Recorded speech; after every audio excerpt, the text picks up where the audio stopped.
So we're not having this conversation because your world needs to be saved or your planet is in peril or you'll be in trouble if you don't hear this. You're all doing just fine. It's all working out great. Really, it is. With one small exception, and that is you as humans are not nearly as joyful as you meant to be. Not nearly as joyful as you meant to be. You said, I am source energy. A part of me will come forth. I will explore contrast and I will come to new decisions. And when a new decision is born out of me, I will feel the birthing of it and a momentary feeling of enthusiasm. And then I will use all of my determination and my willpower and my ability to focus in the direction of my newfound expansion. And I will train myself into the frequency of that until that is my normal vibrational offering. And I know that law of attraction, as it always does, will wrap itself around me with cooperative components that are equivalent to the vibrational stance that I learn and practice and achieve. That's what you said. And you said, and the best part of it. Let's see, what's the best part? Being born? No, not really. Sifting through the contrast? No, not really. Giving birth to a rocket? Maybe, but not so much. The very best part of it is having expanded and knowing that I've expanded because I can feel that I'm not up to speed with my expansion, and then doing something about changing my thought until I get in the groove of the expansion, and then feeling myself be drawn by law of attraction into the cooperative component of the vortex of creation. That's the best part, you said, again and again. And you know that because you're always looking for adventure. You love that thrill of coming into alignment. You adore the feeling of relief. You tense and agonize against negative stuff. In other words, you know that you want to feel good. The reason that you want every single thing that you want. There's no one who wants anything for any other reason than that they believe they will feel better in the having of it. And we want you to understand that it's not the having of the thing. It's not the having of the girl. It's not the having of the boy. It's not the having of the relationship. It's not the having of the car or the empire or the job or the money. It's not the having of those things that you are creating that makes you happy. It's the having of the vibrational alignment with who you are. A woman said to us one day, Abraham, my lover left and now I'm sad. And we said, no, you're not. And she said, to be clear, my lover left, and now I am very sad. And we said, no, you're not. People don't always speak what they're thinking. But what she was thinking is, you crazy ghost. Can't you hear what I'm saying? I was not sad. Then my lover left. Now I'm sad. I'm sad because my lover left. But we wanted her to understand, all sadness comes from holding yourself apart from the most expanded version of you. In other words, we wanted to explain to her that that relationship had caused her to create a vibrational version of a relationship, and that as she was focusing upon this man walking out of her life, she was focused in opposition to this relationship that she had carved out.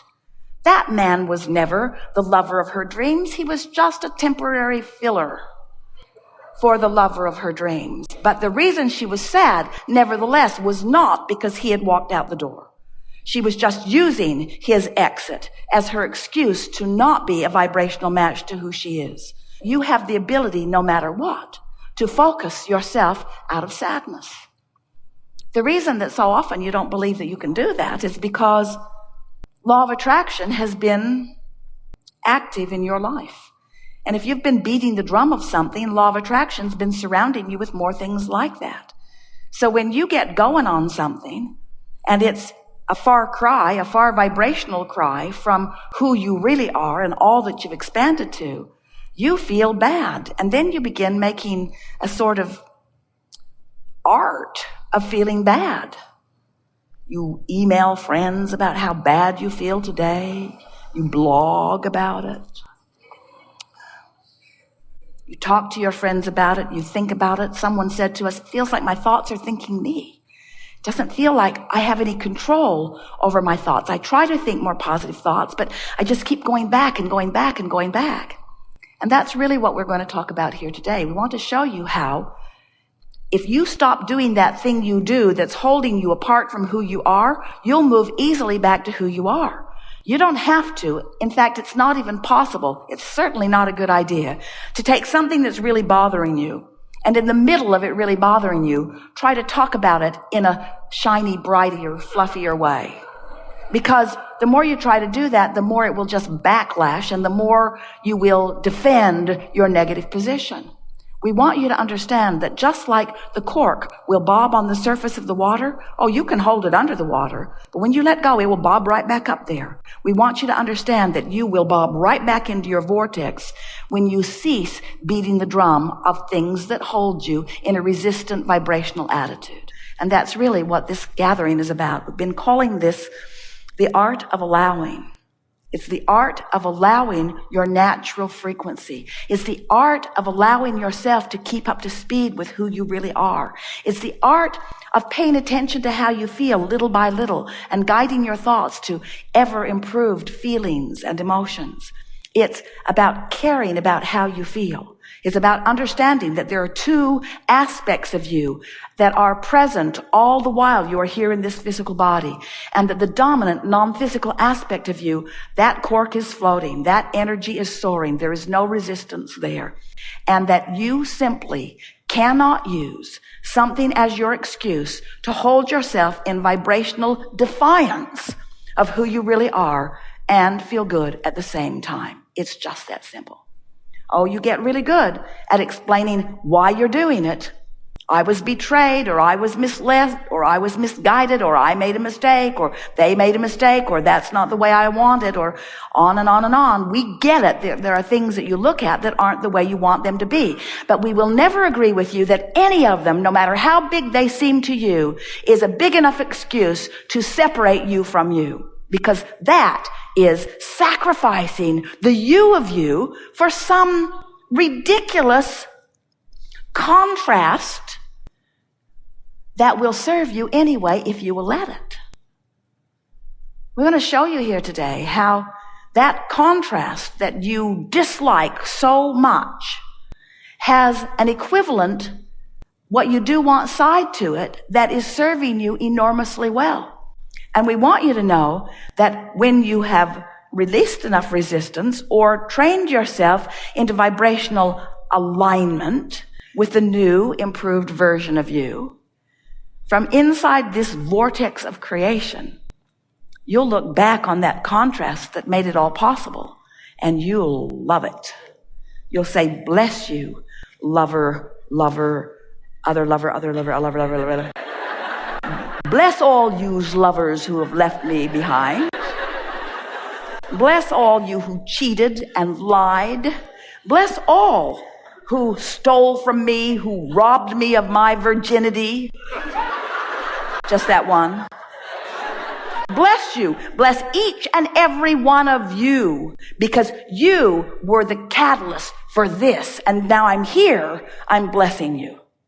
But when I'm over here, I'm damning you. And we say, you can't have it both ways. The only reason that you're damning them to begin with is because they helped you become something that you're not letting yourself be. If you hadn't expanded big time, you'd not be suffering and you're not keeping up to speed. Do you get that? So you just got to come to the place that you're willing to appreciate all of them. But we would never, ever ask you to find appreciation for those rascals when you're standing outside your vortex. That is too much work. Get in your vortex. Get in your vortex. And to get in your vortex, you got to forget about the rascals. You got to find something else to focus upon, something neutral, something non-toxic, something that's not an issue, something that hasn't been hurting you, something that you don't talk about on your online chat group.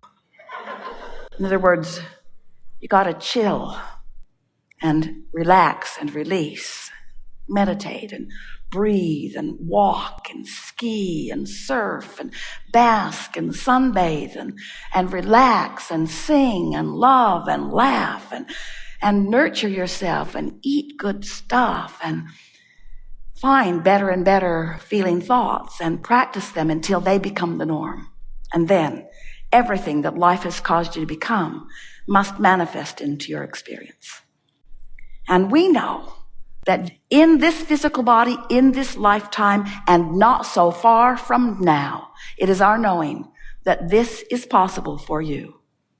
You can reach the place where the contrast that touches you, which causes the improved rocket to launch, that the time span between your launching of that rocket and your receiving of the manifestational, full-blown, full life, vivid, see it, smell it, hear it, taste it, touch it, version of it will be instantaneous. In other words, you can get so good at achieving vibrational alignment with who you are that your problem and solution will occur to you simultaneously.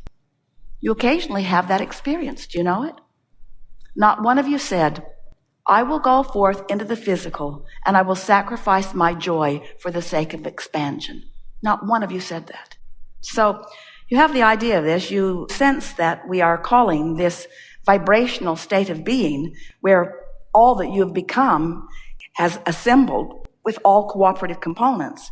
And we are referring to this as your vortex of attraction, your vortex of creation. This vibrational environment where the future manifested version of you and your life resides. But when we stand in this vortex, knowing that version that you've put there, it's not future for us. Because we are vibration, it's vibration, we see it clearly, it's now. It is present tense. What's in your vortex, what you've expanded to, is present tense. You know how you're here today and there are people in Hawaii, there are people in Hong Kong and Australia, and they're all calling it a different time. Some of them are even calling it a different day. The Australians think it's tomorrow.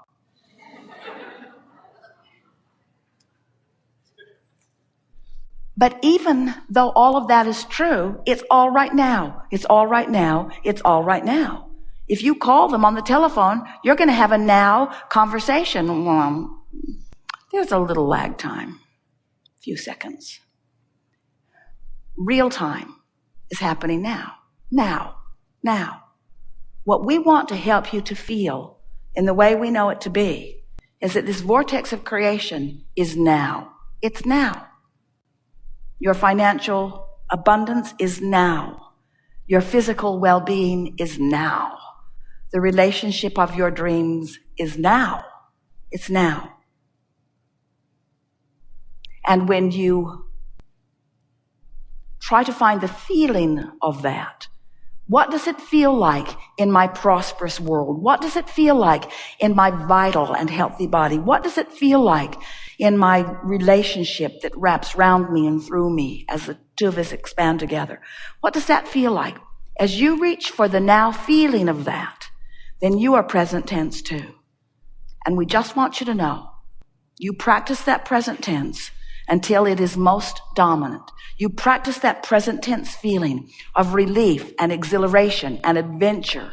You practice that present tense, real time, vibrational feeling that emanates an emotion of well-being within you. You practice that and make it your own. And those manifestations must become instantaneous, real time too. By law, it must be. It's easier for us because we stand in the vibrational realm. And we have a longer memory also. We know that everything that you see around you that is already manifested was a vibrational creation first. And so vibration has been present tense reality for us for so long that we just don't get it why you ever worry when you've launched a rocket about anything, because it's for sure it's going to happen. It's for sure it's going to happen. But there are so many people that hold themselves in a vibrational tension of unworthiness or unhappiness that they prevent themselves from being the vibrational match to it, so they don't get to be there where the manifestation is. They deprive themselves of their own dramatic and powerful creation.